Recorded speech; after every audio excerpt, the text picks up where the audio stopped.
everyone, and welcome to another episode of my podcast through the MM360 movement. We are calling it Chatting with Slava the Jordanian.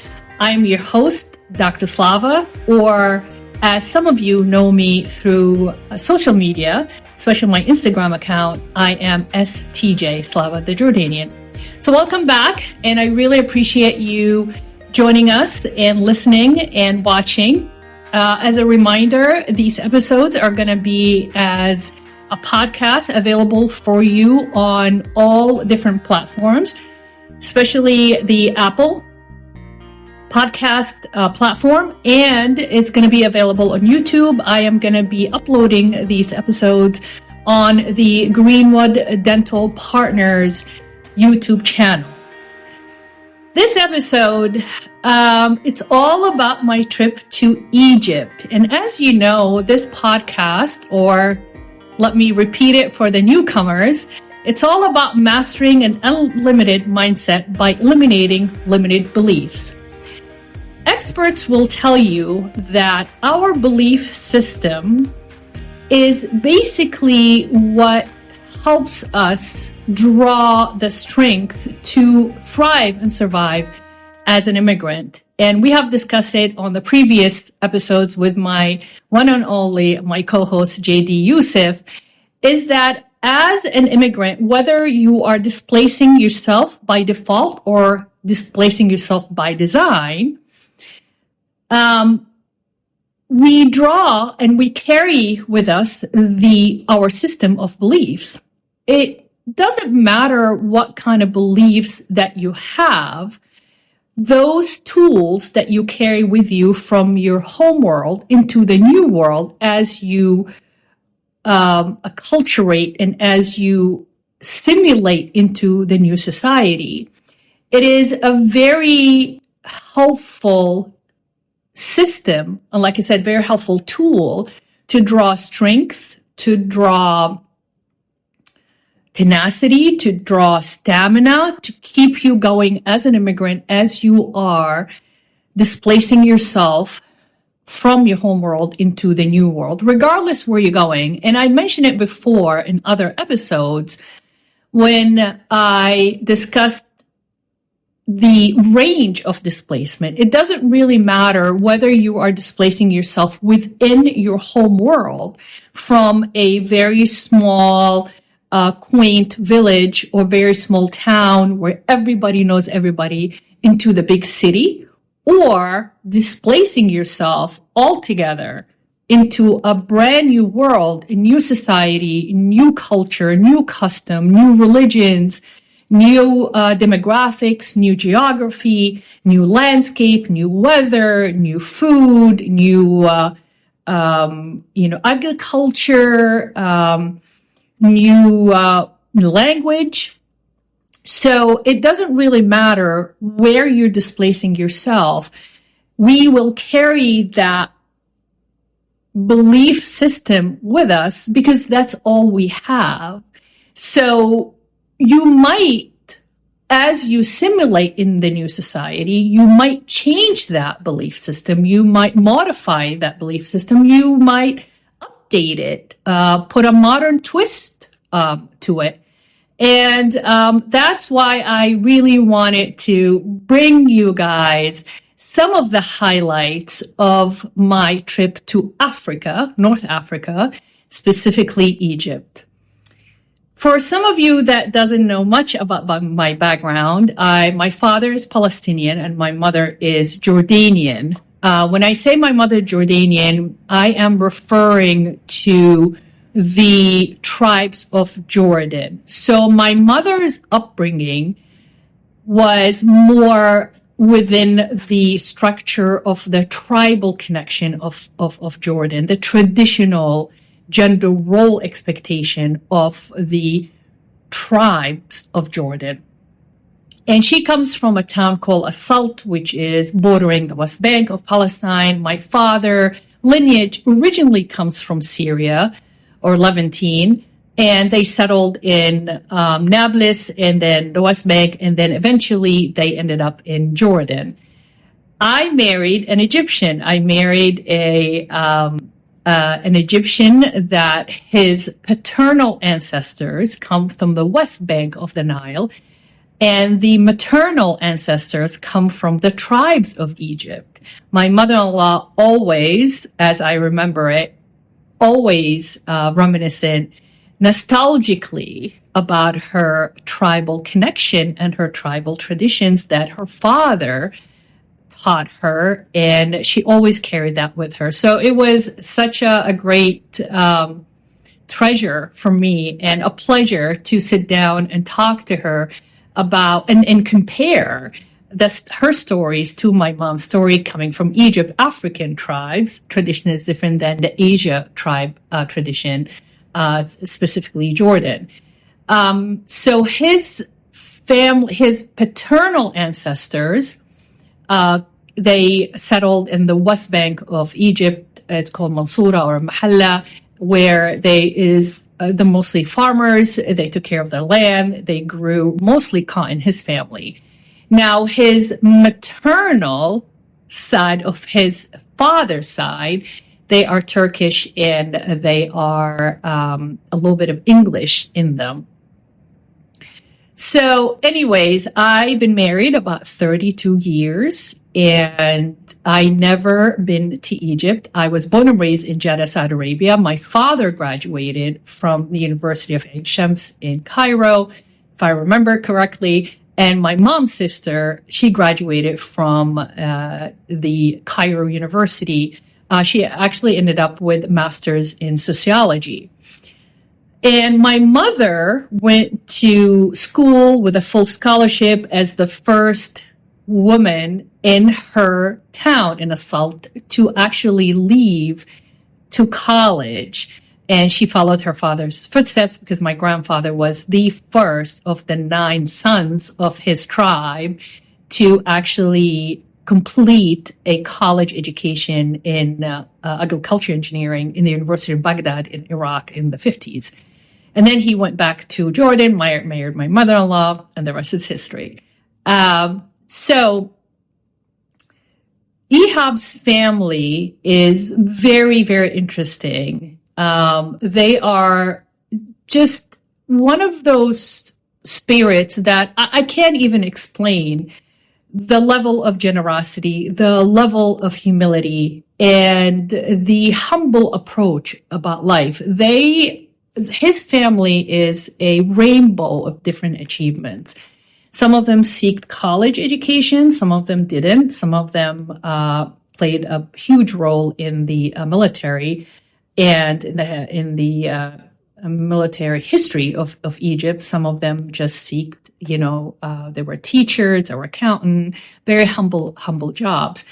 So 32 years with my connection, emotional connection, and family connection to Egypt, I never got the chance to go back to Egypt and visit and meet his Egypt extended family members. I have met, of course, all his family members that are here in the United States.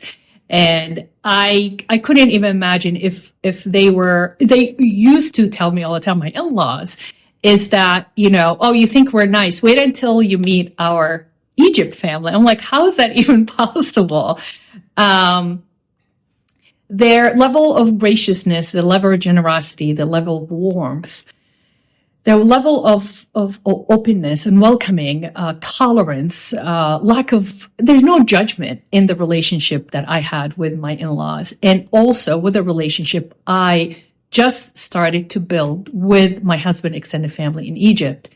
It's fascinating. So why am I talking about this? Because it's all about mindset. I do believe that your belief system creates your future. Your belief system creates your conduct. And as you and I teach my team, right? If you want to change the perception from others about yourself, you need to change your conduct.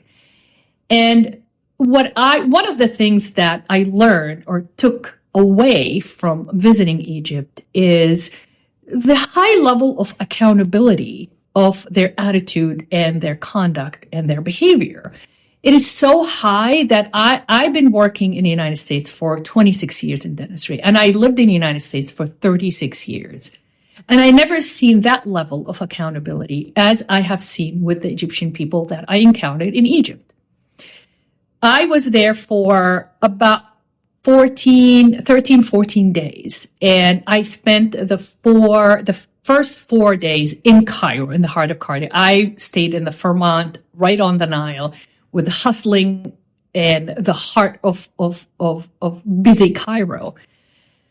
And we took off for 3 days down to the south at Luxor to visit, of course, the Valley of the Kings. And we did the touristy, thing. And I am so grateful and thankful for his family that just facilitated. And we got so much done. We've seen enough to give us an idea of what Egypt is all about, with its glory, with its history, with its culture, with its rich agriculture, with the rich architecture. It's such a rich country. So anyways, again, going back, I've been married for 32 years and we finally decided to go to Egypt. My husband last time in Egypt, just to put things into perspective, one of his cousins, his first cousins, is 41-year-old, a mechanical engineer, happily married and lives outside of Cairo. The last time he saw my husband, he was 1 year old. So he was a toddler, just barely out of infancy. So he doesn't really remember Ehab, nor Ehab had that quality interaction with him because my husband was about 13, 14 years old. He was a teenager. He's not going to be, babysitting or entertaining a 1-year-old cousin toddler.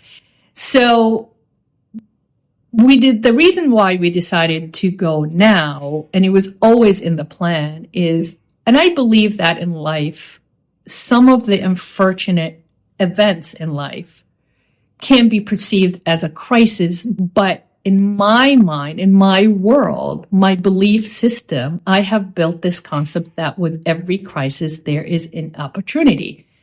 So this time of year, last year in the winter, I think December 21st, his youngest uncle, who is a national military veteran hero, ended up with a mini stroke. He's very healthy, never taken any medication. He works out every single day. He goes to the gym. He's very, very militant. He still lives through the military system of lifestyle. And all of a sudden, they noticed that he was with his family, and they noticed some signs of incoherence.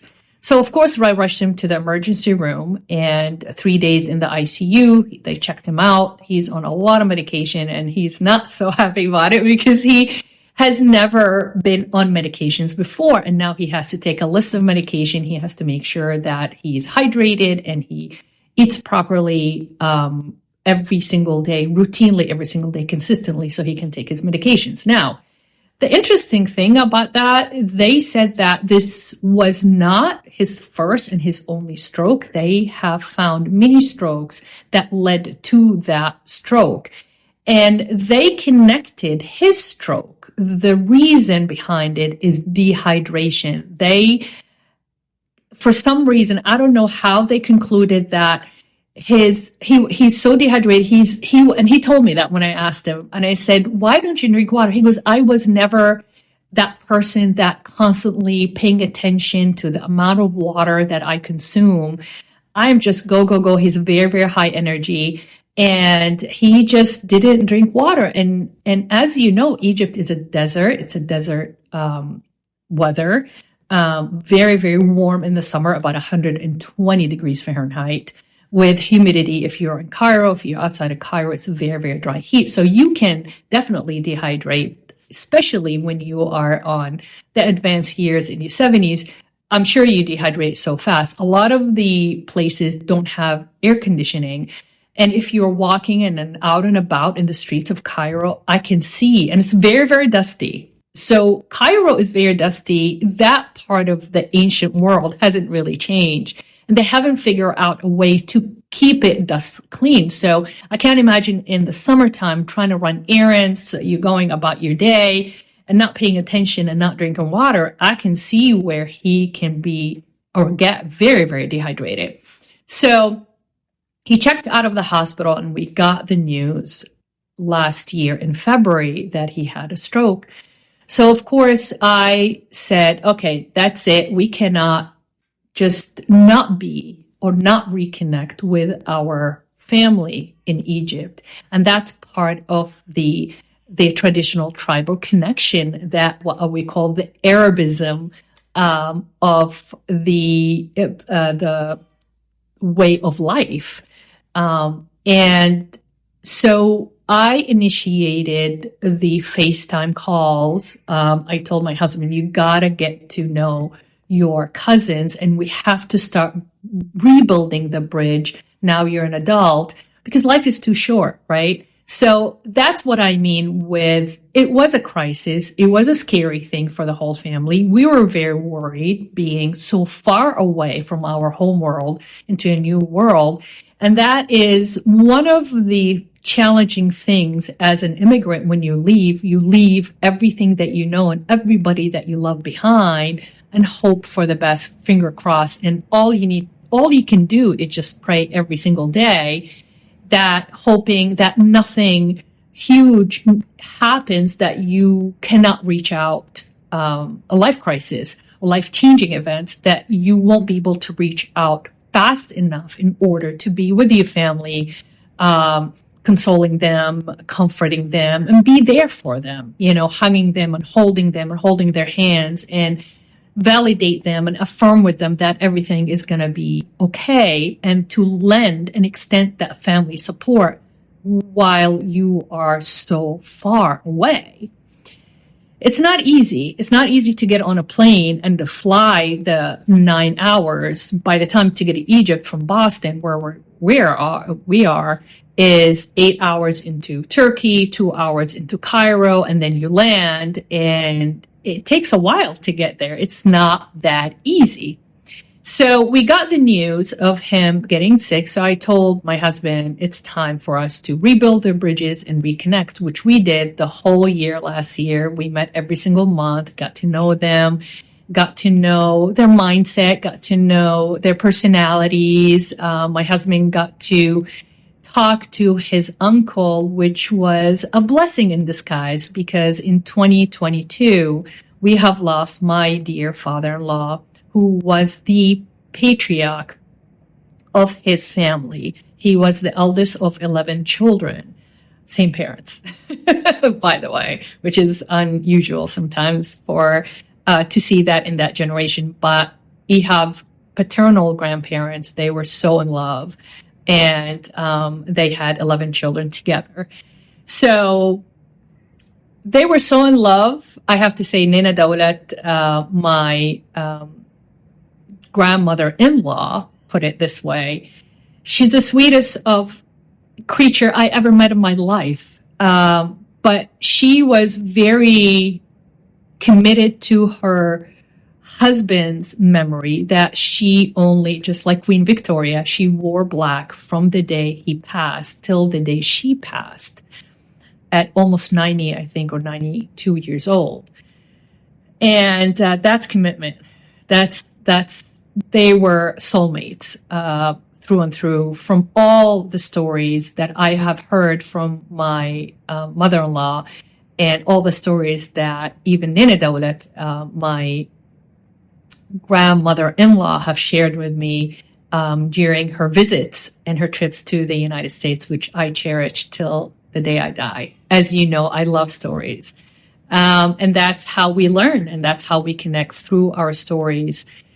So we booked our trip in March, and from March until November, we continued to connect and revive that traditional tribal connection that the Arab style of life and communication thrives on. It is the bloodline of what keeps us together, is the communication, telling the stories, hearing each other's thoughts. And it's very fascinating that with all the calls we did every single month, not even a minute of judgment. Not even, I never felt that I was judged for my thoughts. I was judged for my opinion. We talked about everything that life could bring forth.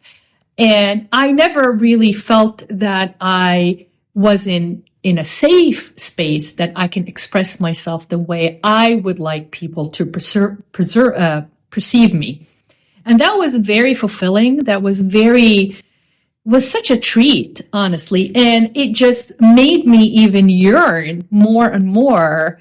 I went to bed every single time after I spoke with them. It's like, I can't wait to get to Egypt. I cannot wait. Are these people for real? Are they as nice as they sound? Are they as calm and as warm and neutral as they look? And I kept telling myself that, let me get there, and then I can actually see for myself whether it is just a complimentary way of communicating with us, or it was an actual, truly genuine, very authentic way of conducting themselves.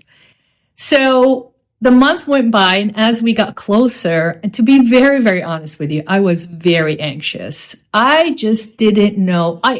I've studied about Egypt, my father's stories about his life in Egypt.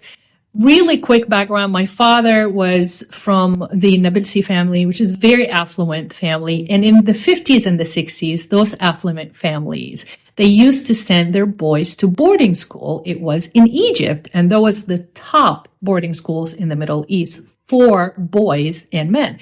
And they started at the 8th grade, sometimes even earlier, and they continued. They graduated high school there, and some of them will continue there from college. My dad did, and he went with his cousins, and he was with family, but that explains all his habits, and his lifestyle was more Egyptian than it was Palestinian or Jordanian. However, Palestinians and Egyptians have very, very, very common customs and lifestyle habits, which I did not discover until I actually married my husband and lived with my in-laws, until, I couldn't live with them until I moved.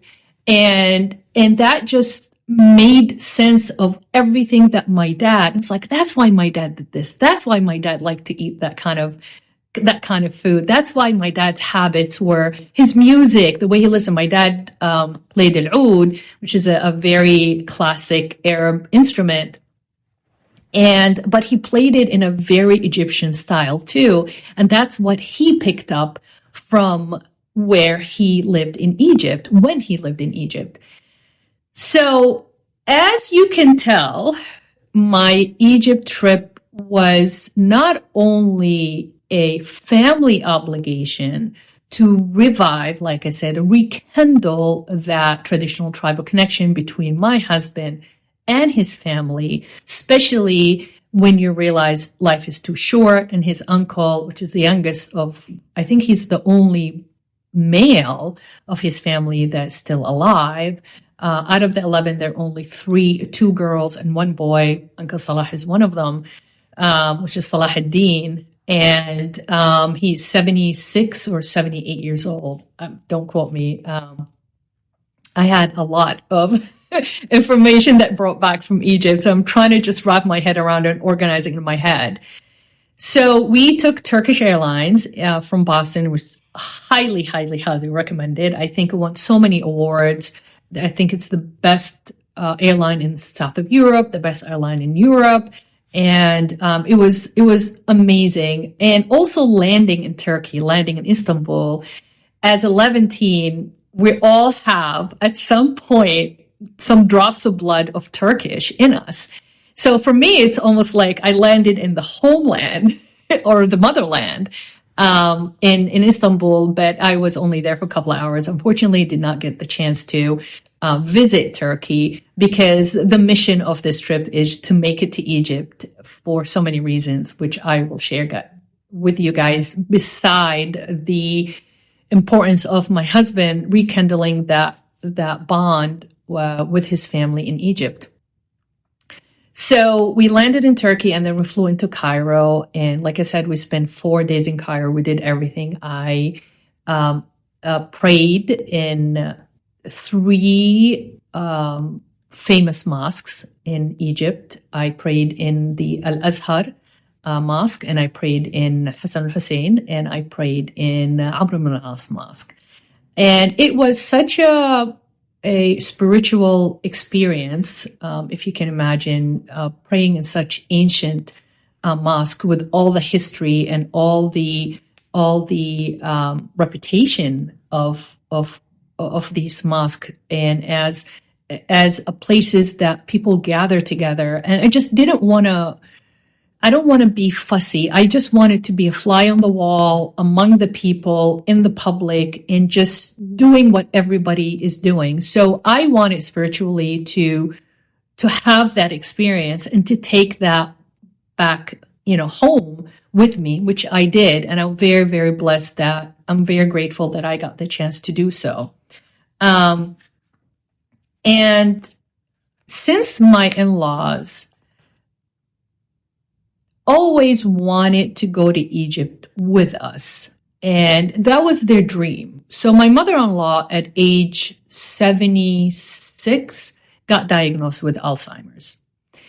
One of the customs of Muslim to go to pilgrimage, that's one of the basically checklists. If you go to pilgrimage, all your sins are erased and forgiven, and almost to start a new life, a new record of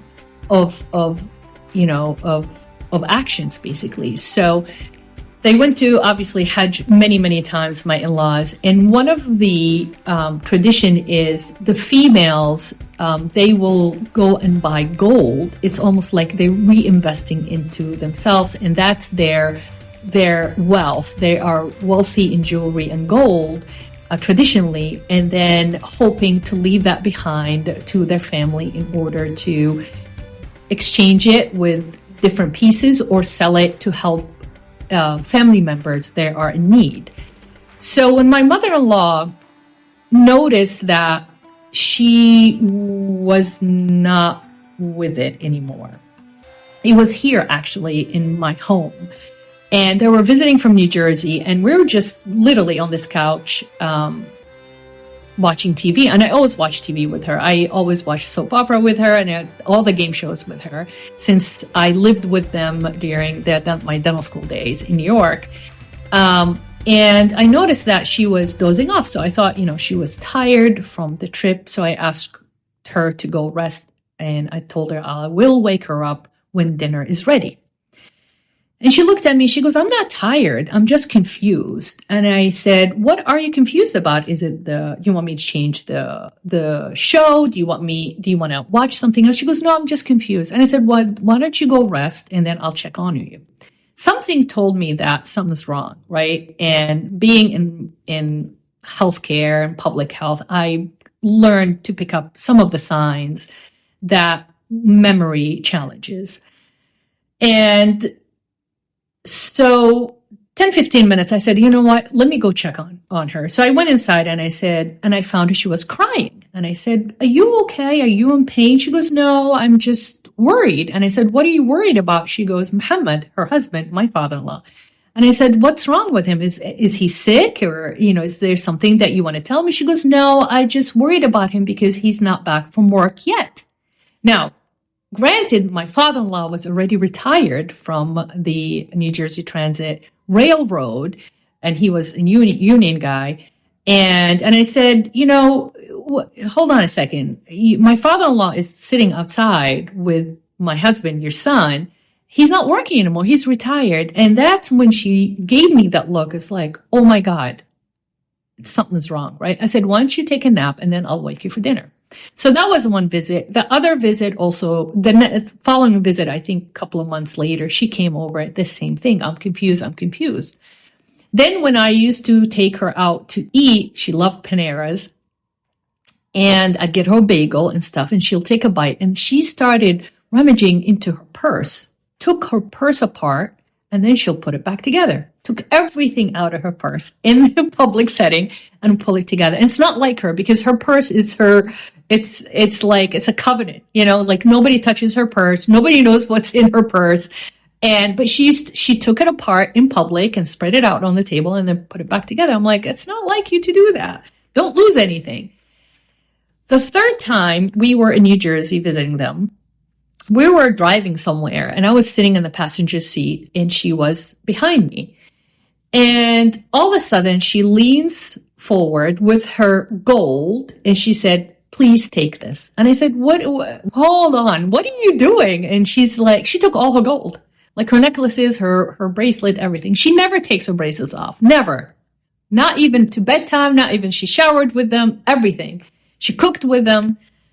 And I said, "What are you doing?" She goes, "Just take them. Trust me, just take them." And I said, "Okay, I will take them. What do you want me to do with this?" It's very traditional heavy gold. And she said, "Just keep them.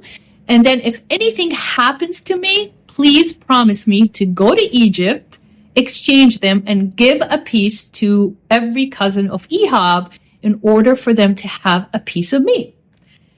And I said, "Oh my God," I started crying. I became very dramatic about it. And I said, "All right, I can't deal with this right now. You're not going anywhere. Nothing is wrong with you." Of course, I was in denial. And because my mother-in-law, if you guys knew, she was my best friend. She was my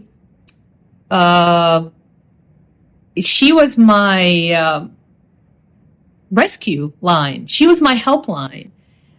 Through all the challenges I had to champion and conquer in my personal life, whether spirituality, career, work, school, socially, marital challenges. She was my guiding light, basically.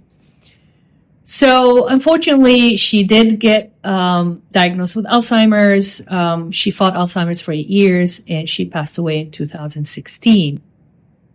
And I had her gold since the day she gave it to me. And in my mind, it's a mindset, right? It's like my beliefs, like I'm going to make it to Egypt one year. It doesn't matter if I crawl there. I don't care if I'm 90 years old.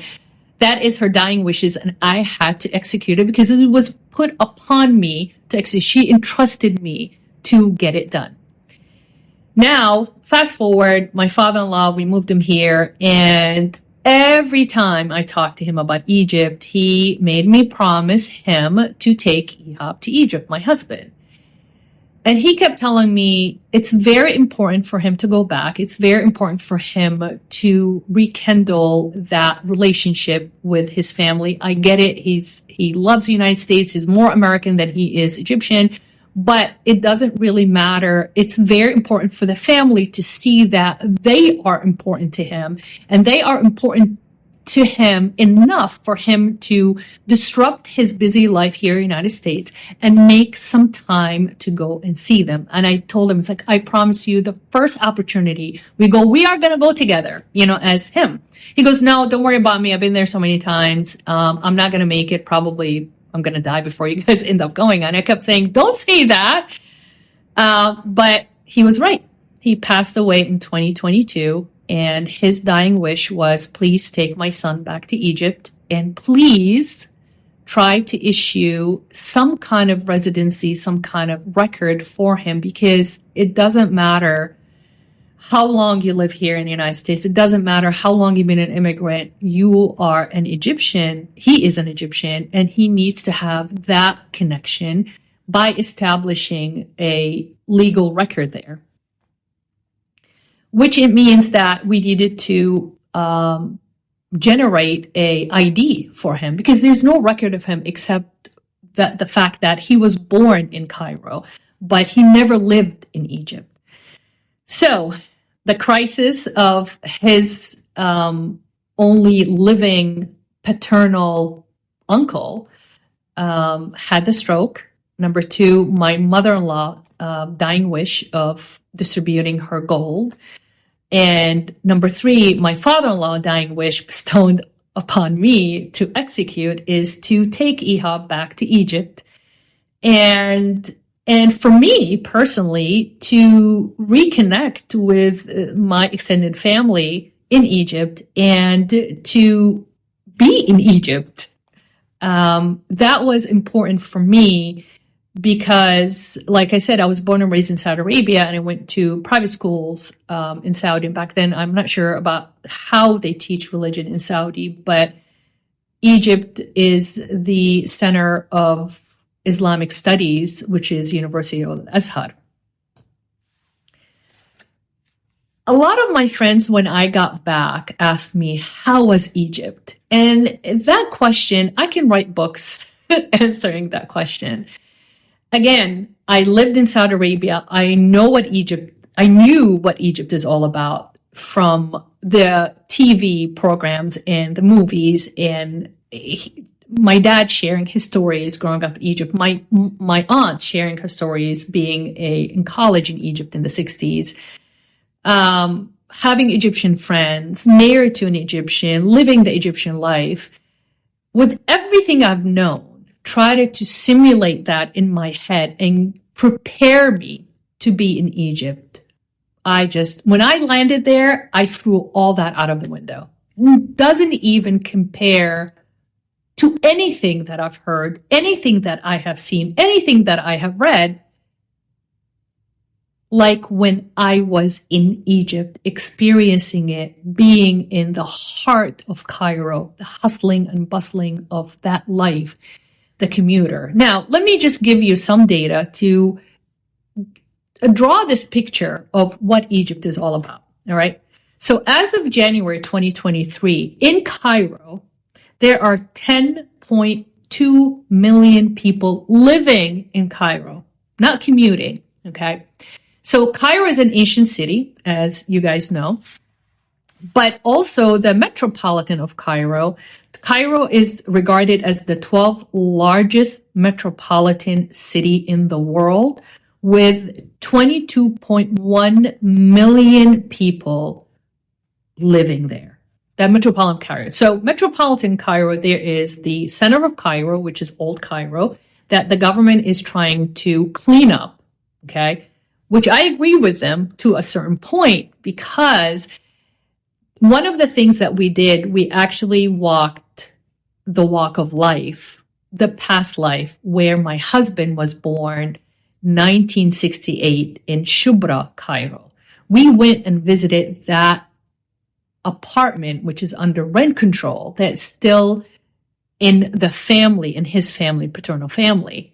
So when my father-in-law left 1970, he actually landed in the United States Thanksgiving Day. 54 years later, I go to Egypt with my husband and we land in Cairo Thanksgiving Day 2024. Now, this is one of the many ironies and many coincidences that happen in Egypt. So that's just the beginning. The end of the trip, we managed to visit, like I said, the apartment that my husband was born 52 years ago, I think 54 years ago, because my husband just turned 56 in Egypt. And he was 2 years old when he left. Literally, they landed Thanksgiving Day, 1970. My husband turned 2 December 9th, 1970. And I agree with the government that the fact that some of these buildings needs to be taken down and the streets needs to be widened, because I think Paris went through this also. They widened the streets because, God forbid, if there is an emergency situation like fire or an elderly is sick, there is no way for first responders to make it to these apartments. So from a health safety point of view, these roads need to be widened, and they're very dusty, and the air quality in Cairo is very, very poor. The smog is so bad there that I'm asthmatic, and I took my nebulizer, I took my inhaler, and I used it a couple of times after ending up in the hotel after a day of walking around. So it is dusty because it's desert, but also the smog because there's so many people living right in Cairo. And I agree with the government that needs to be cleaned up. So what they're doing, they're trying to buy different buildings, knocking them down. And what they want to do, they want to redesign old Cairo, making it into a touristic destination. That's it. Basically, hotels, restaurants, nightclubs, and of course, keeping all the ancient architecture and structures for the tourists and the visitors. And then move everybody outside of Cairo, which is the new Cairo. That's where his cousins end up moving to. The advancement of the transportation outside of the city of Cairo, I never seen anywhere, not even in Europe. The highways that have built outside of Cairo, I never seen anywhere in the United States. Like the highways here in Boston are just like war zones. There are potholes everywhere. And the Big Dig took like forever here in Boston to complete. I don't know how they build so fast, but as you know, Egyptians has the reputation of building and designing and architects and engineering. They're brilliant, right? So the idea is to move everybody out that is from the old Cairo and make Cairo inside just for tourists so you can clean things up. The malls that we have seen outside in the new Cairo, it's futuristic, it's out of this world. So I've seen people below the extreme poverty line. I've seen an old man, 11 o'clock at night, we're driving, going back to the hotel with his colostomy bag. He was delirious. He was shouting and yelling in the abyss of the darkness of downtown Cairo. I've seen another old man just roaming the streets with his oxygen tank, dragging his oxygen tank behind him. I've seen an older woman in the Coptic district of Cairo, which is in Shubra, and she was, dressed in black head to toe with her cane, and I can tell she's struggling to breathe. And then when I asked her and I said, "Do you need help?" She goes, "No, I just need to go to the store to grab some groceries." I'm like, can I take you? She goes, "No." They're so proud. She refused help. She goes, "No, I can make it. Thank you so much." She prayed for me, blessed me, and she moved on. I've seen children digging through the rubbish to get recycling items so they can go and sell it, recycle, so can get money. I have seen the amazing thing about Cairo. I think in Egypt, the law is you do not put down street animals. So the cats and dogs are roaming the streets of Cairo. They're very healthy. They're very happy. They're very clean. Dogs are, they get, I think, rabies shot free from the government, and you can see it on their ears. They have that tag, the rabies tag. You're not allowed to shush them away. You're not allowed to kick them. You're not allowed to abuse them. They don't put them down. There are a lot of charitable veterinarian clinics that they have there. You can take the dog if you see them, they're sick. They can treat them for free. Same thing, how they deal with their horses. They worship their animals, their camels and their horses, which we've seen all around the pyramid, the Giza area when we visited. I've been to the pyramids. And I walked into the pyramids. I went into the tomb room. I almost died, and I had to take my inhaler. And at some point I sat down and I told my husband, "I can't do this." And luckily there were two American young women that are coming down the shaft, climbing down, and I was climbing up, and they said, "You got this. You're almost there. You have to go in there to experience this." And what an experience indeed it was.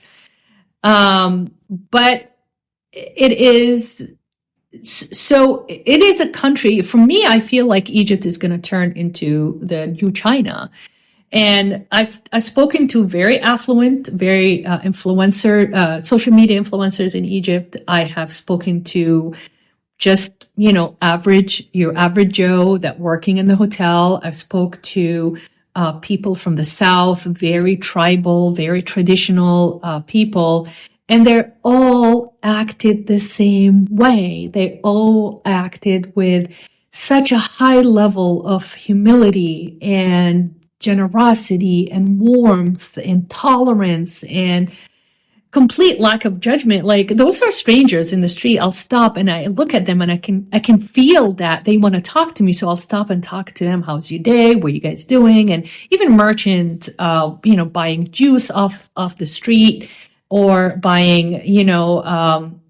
a trinket to take home with me. I love to talk to people, and I love the stories, and they're open. They have nothing to hide, and they really appreciate, and they love their country so much that the fact that you are in their country and you are supporting tourism, and they're supporting the way of life or their income, they're so thankful, so appreciative.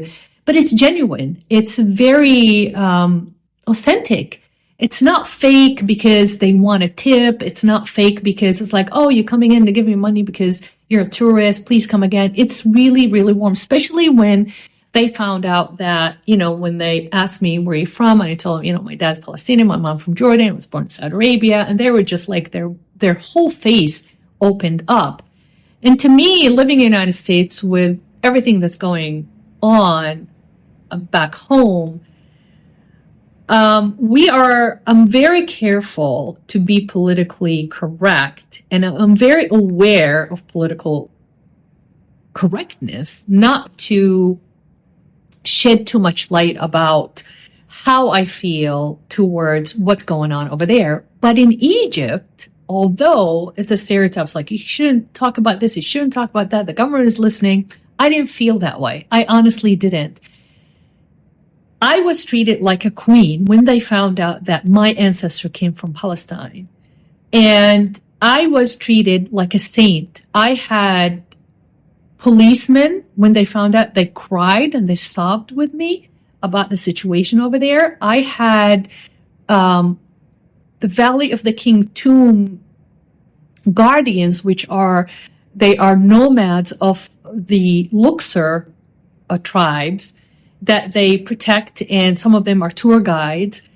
And when they asked me where they're from, because they, picked up on my accent, and I shared with them about my Palestinian ancestry, they kissed my head. They grabbed my head and kissed on my forehead, and they blessed me. And they prayed for me, and they prayed for the world. They prayed for peace. They prayed for love. They prayed for humanity. But that's the mindset of Egyptians.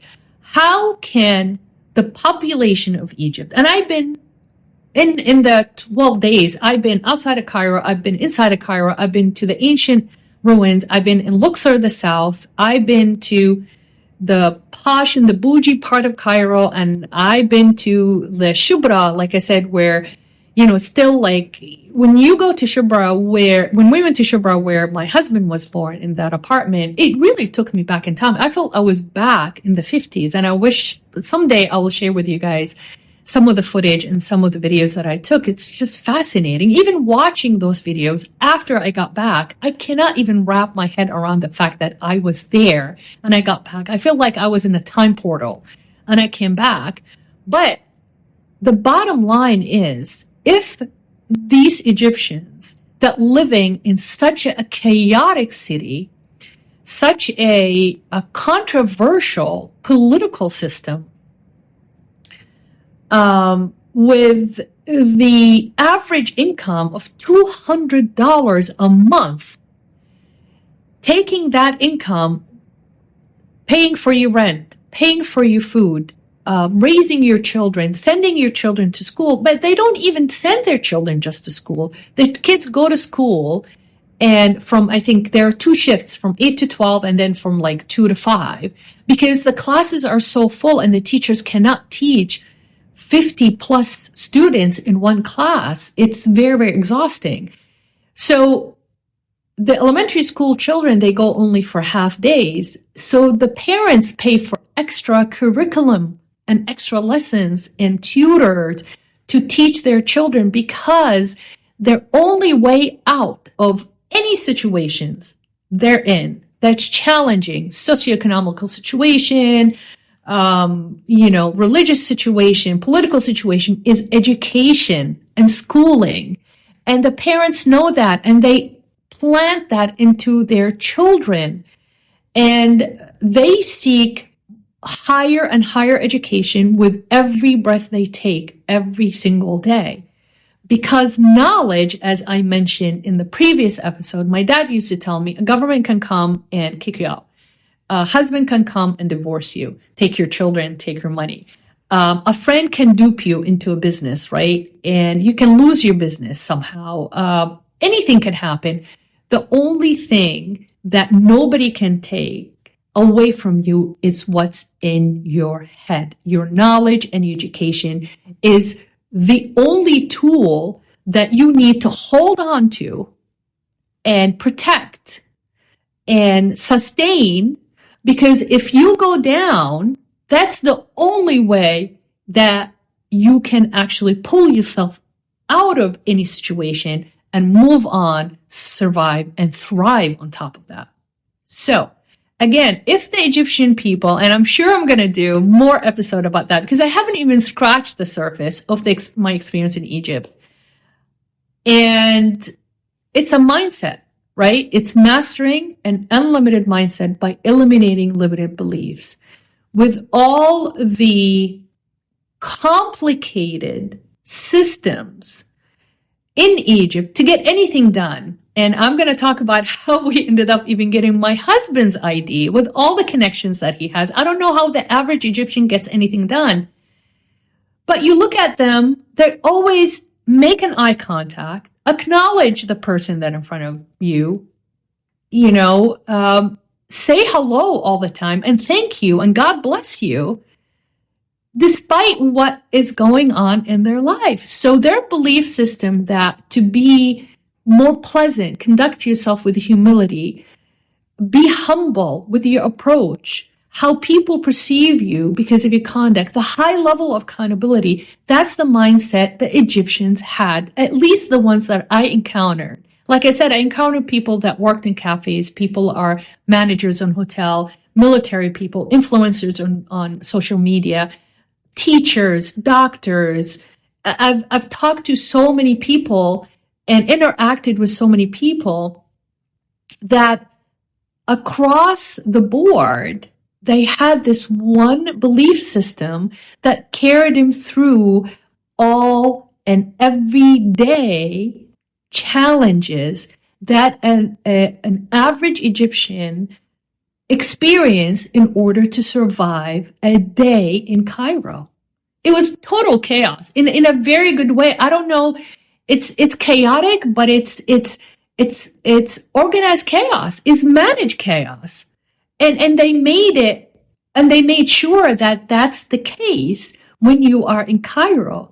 But at the end of the day, everybody was happy. Everybody was celebrating. Everybody was out and about and together with family and friends and in cafes and restaurants and bright lights. And every night there was a celebration of some sort.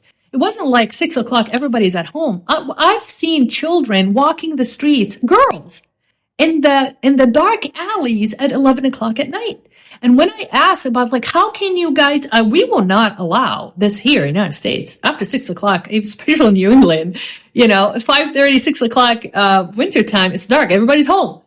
So when I asked his cousin, my husband's cousin, how is that even possible? He goes, Slava, forget about the cops. People look, after each other. So if that child is part of this neighborhood, first of all, they know their limitation. They don't go beyond a certain point. But the neighborhood look, after each other, after the children. If anything happened to that child, within seconds, the whole neighborhood comes out and they were searching for the child or checking what's wrong with the child. If they were, exposed or faced with, an unsavory behavior from anybody else. But that is the traditional tribal connection that Egypt has with its own advancement that I have witnessed above and beyond what this country, I ever seen in this country. But still, the bottom line is the fundamental values and belief system is that traditional tribal connection.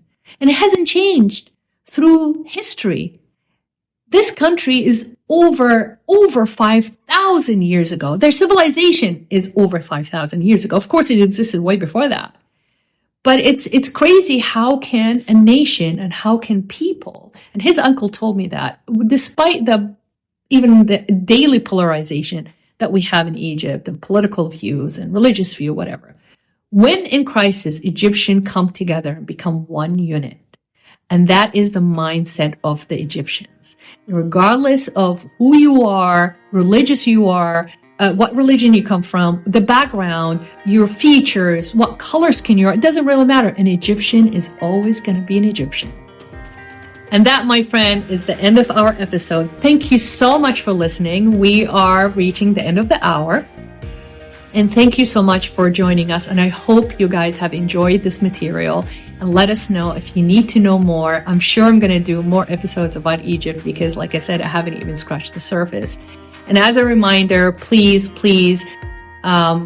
look for it on all the podcast platforms. And I will be uploading this video on the Greenwood Dental Partners YouTube channel in order for you guys to have access to it.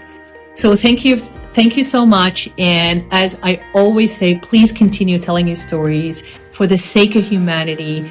Keep sharing these stories with everybody. That's how we grow, and that's how we learn, and that's how we communicate. Storytelling is part of the Arabism lifestyle. And like I said, even with my visit in Egypt, the young generation, they love to sit down with you and tell you their stories. And that's how we exchange information, and that's how we gain knowledge about each other. So thank you so much. I hope to help for you guys to join me next time, and have an amazing, amazing day. Bye now.